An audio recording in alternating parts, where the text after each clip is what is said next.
एका बाजूला निवडणुका आल्या की मुंबईतल्या मराठी माणसाला जो मुंबईबाहेर फेकला गेलाय त्या मराठी माणसाला परत मुंबईत आणून वसवण्यासाठी आम्ही असं करतोय, आम्ही तसं करतोय अशी लोणकडी थाप सत्ताधारी हे मारताना दिसतात आपल्याला आणि मराठी माणसाला मतदान करायला भाग पाडतात। पण यांच्याच सरकारमध्ये लोढांसारखे मंत्री ज्यांच्याकडे दक्षिण मुंबईतल्या सर्वाधिक पागडीच्या इमारतींचे हक्क आहेत असं बोललं जातं, सर्वाधिक चाळी यांनीच खरेदी करून ठेवल्यात असं बोललं जातं। या सगळ्या मालमत्तांचे प्रॉपर्टी कार्ड्स गोळा करायला मी एक टीम कामाला लावली। आरटीआयच्या माध्यमातून या पागडीच्या मालमत्ता नेमक्या कोणाच्या अडथळ्यांमुळे पुनर्विकासाला जात नाहीयेत किंवा त्यांचा पुनर्विकास का होत नाहीये हे सुद्धा मी शोधतोय। तेव्हा सगळं काही कागदपत्र आणि पुराव्यांचं हातात घेऊन जे लोक मुंबईतल्या स्थानिकांना, भूमिपुत्रांना मुंबई बाहेर ढकलू पाहत आहेत त्यांची पोलखोल उघडपणे करणारच आहे।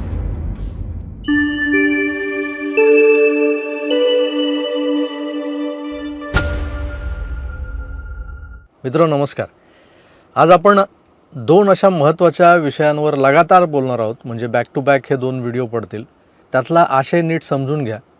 विषय असा आहे की त्यावर बोलणाऱ्याच्या मनातलं तुम्हाला समजेल, पण कदाचित काही लोकांचे, काही जाती समूहांचे गैरसमजही होतील आणि हेच गैरसमज मला नको आहेत आजच्या या क्षणी तरी।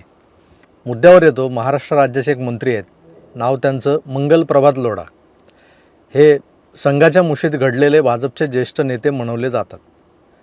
वयाच्या 70ीत असलेले लोढा हे गुजराती जैन समाजाचे नेतेही आहेत मुंबईतले, आणि कधी कधी ते आपल्या वागण्यातून असंही दाखवून देतात की ते महाराष्ट्राचे कौशल्य विकास मंत्री वगैरे नाही आहेत, तर ते फक्त जैन समाजाचे मंत्री आहेत। दादरमधल्या कबूतरखान्याचा विषय केवढा तापला होता तुम्हाला माहिती आहे। तेव्हाही लोढांची भूमिका काय होती आणि त्यावर महाराष्ट्रातला मराठी माणूस कसा रिॲक्ट झाला होता यावर मला पुन्हा पुन्हा बोलायचं नाही। आता अलीकडचं उदाहरण घ्या। आखातात युद्ध सुरू झाल्यावर भारतात गॅस टंचाई सुरू झाली, पेट्रोल डिझेलचे भाव वाढले, साठा मर्यादित झाला, पुरवठा होत नव्हता। तेव्हा सामान्य माणूस हा महाग झालेल्या गॅस सिलेंडरसाठी रांगेत उभा होता।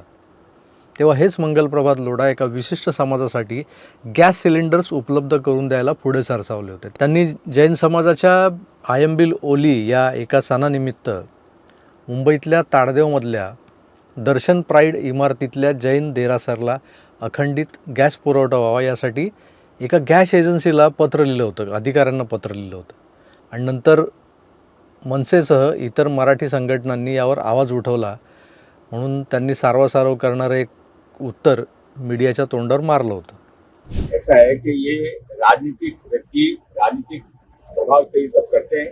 मैं इसकी निंदा करता हूँ।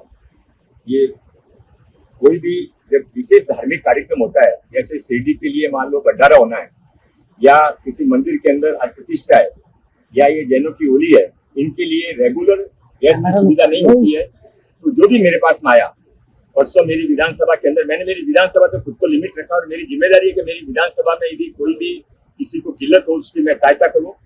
जो परसों एक शिरडी के लिए जिनका भंडारा था वो आए, उनको भी मैंने गैस कनेक्शन दिलवाया। पण त्यांनी अधिकारवाणीनं लिहिलेलं हे पत्र हा पुरावा ठरतो लोढांच्या जातीवादाचा, त्यांच्या पक्षपाताचा। तो कितीही म्हटलं तरी नाकारता येत नाही।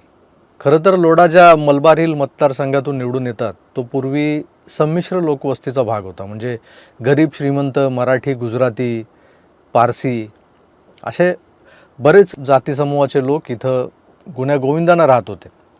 आता झाले काय की तिथल्या जुन्या मराठी माणसांच्या चाळी, झोपड्या ज्या होत्या त्या तोडून रिडेव्हलपमेंटच्या नावाखाली इथं टॉवर्स उभे राहिले मोठमोठाले। हे टॉवर्स या मंत्री महोदयांनीच म्हणजे लोढांनीच बांधलेत, कारण ते आजच्या तारखेला मुंबईतले सर्वात श्रीमंत बिल्डर म्हणवले जातात। त्याही आधी लोढांनी नियोजनबद्धरित्या दक्षिण मुंबईतल्या पागडी सिस्टमच्या 2-3 मजली चाळी घरमालकांकडून विकत घेऊन ठेवलेल्या होत्या। आज दक्षिण मुंबईत हजारो धोकादायक इमारती आहेत ज्यात अनेक मुंबईकर आपला जीव मुठीत धरून राहत आहेत। आता पावसाळा 2-4 दिवसांवर आला आहे। त्या पावसाळ्यात या इमारती पडल्या तर काय असा प्रश्न नेहमीच उभा राहतो। असो, हा जो काही उपकारप्राप्त इमारतींचा, पागडीच्या इमारतींच्या पुनर्विकासाचा विषय आहे, त्यात मुंबईतले 3 जायंट प्रमुख भूमिकेत आहेत असं समजतं।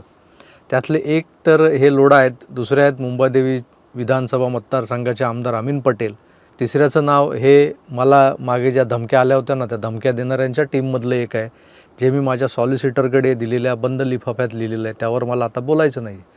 तर आपला विषय होता एका मंत्र्याचा एका विशिष्ट समाजाकडे असणाऱ्या ओढ्या किंवा झुकाव आपण ज्याला बोलतो त्याबद्दलचा. आता लोढा स्वतः जैन आहेत म्हणून त्यांनी जातीसाठी माती खाल्ली हे आपण समजू शकतो, पण मुंबईतल्या मराठी माणसाला, इथल्या भूमिपुत्राला अल्पसंख्य करून मुंबईबाहेर फेकण्याचा जो डाव मागच्या कित्येक वर्षांपासून रचला जातो आहे, त्यात जर काही मंत्री महोदय अगदी कृतिशील पद्धतीनं सामील असतील तर त्यावर आपल्याला बोलावंच लागेल. राज्याचे आदरणीय मुख्यमंत्री देवेंद्रजी फडणवीस यांनी आपल्या मंत्रिमंडळात असा एक मंत्री का ठेवला आहे असा प्रश्न अनेकदा पडतो, अनेकांना पडतो, पण त्यावर कोणी काही बोलत नाही, कारण शेवटी तो त्यांच्या अधिकारातला विषय आहे. आपण त्यावर काय बोलणार. एका बाजूला निवडणुका आल्या की मुंबईतल्या मराठी माणसाला जो मुंबईबाहेर फेकला गेला आहे त्या मराठी माणसाला परत मुंबईत आणून वसवण्यासाठी आम्ही असं करतो आहे, आम्ही तसं करतो आहे, अशी लोणकडी थाप सत्ताधारी हे मारताना दिसतात आपल्याला आणि मराठी माणसाला मतदान करायला भाग पाडतात. पण यांच्याच सरकारमध्ये लोढांसारखे मंत्री ज्यांच्याकडे दक्षिण मुंबईतल्या सर्वाधिक पागडीच्या इमारतींचे हक्क आहेत असं बोललं जातं, सर्वाधिक चाळी यांनीच खरेदी करून ठेवल्यात असं बोललं जातं, या सगळ्या मालमत्तांचे प्रॉपर्टी कार्ड्स गोळा करायला मी एक टीम कामाला लावली आहे.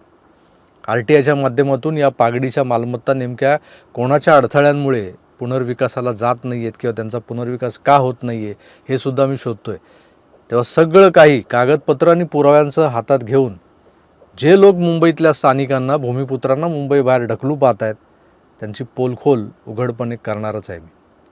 पुढचा एपिसोड हा याच एपिसोडचा धागा पकडून असणार आहे, पण त्यातला जैन समाजाचा संबंध वगळता विषय वेगळा आहे, तेव्हा तोही जरूर बघावा.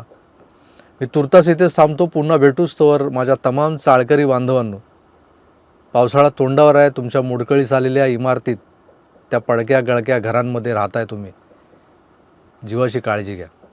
सेज आणि नॉन सेज प्रॉपर्टीज, पगडीच्या इमारती आणि म्हाडा की BMC नेमके मालक कोण, अशा अनेक द्विधेत अडकलेल्या मालमत्ता, त्या मालमत्तांमध्ये राहणाऱ्या माझ्या मराठी मुंबईकर बांधवांनो, तुम्ही एकटे नाही आहात. तुमची लढाई तुम्ही लढतच आहात, पण आता मीही तुमच्यासोबत आहे हे लक्षात ठेवा. मदत लागली तर हाक मारा, शक्य असेल तर जरूर धावत येईन याची खात्री बाळगा. पुन्हा एकदा सांगतो, आपली काळजी घ्या आणि हो, पाहत राहा आपलं आवडतं YouTube चॅनल आकार DG9. धन्यवाद. नमस्कार.